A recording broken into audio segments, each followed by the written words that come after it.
काठमाडौँ फेरि तातिएको छ।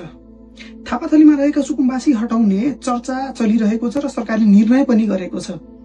अब केही परिवारले यो निर्णय सुनेर त्यो जग्गा खाली गर्न र सामान सार्न सुरु गरेको छन् भने केही परिवार अडान लिएर बसेका छन् र ती मध्येका केही परिवारहरू आज राष्ट्र स्वतन्त्र पार्टीका पार्टी कार्यालयमा गएर पार्टी कार्यालय घेराउ गर्ने कार्य समेत गरेका थिए। तर पछिल्लो डाटा अनुसार हेर्ने हो भने थापाथलीमा जम्मा 238 देखि 391 सम्मको घर परिवारको बस्ती रहेको डाटाले भन्छ। तर संख्याभन्दा ठुलो कुरा के हो भने हरेक दिनको छानामुनि एउटा परिवार छ, एउटा बच्चाको पढाइ छ, एउटा आमाको चिन्ता छ भने एउटा बुवाको मजदुरी छ। तर सरकारको तर्क स्पष्ट छ। काठमाडौँ धेरै वर्षदेखि एउटा समस्यामा अडिरहेको छ।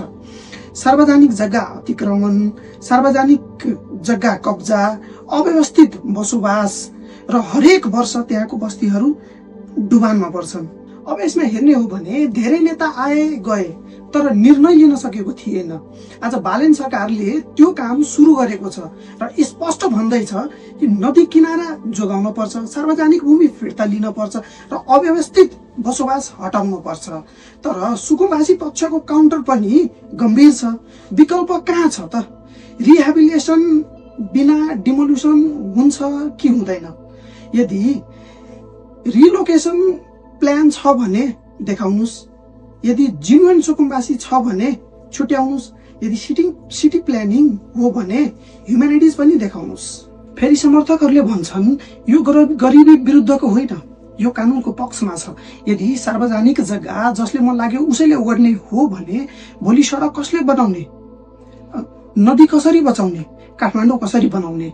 वर्षौंदेखि बागमती फोहोर, साँगुरो र अव्यवस्थित बन्यो। बाढीको त्यति नै रिस्क छ। सिटी प्लानिङ रोकिएको छ।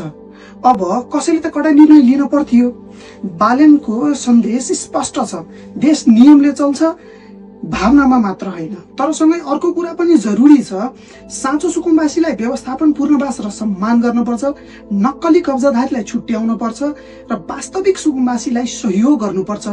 यो नै ब्यालेन्स लिडरशिपको उदाहरण हो, अर्थात् सही नेतृत्वको उदाहरण हो। अब तपाईलाई के लाग्छ? सुकुम्बासी बस्तीलाई हटाउनु पर्छ कि हटाउनु पर्दैन? कृपया कमेन्ट गर्नुहोला। Thank you.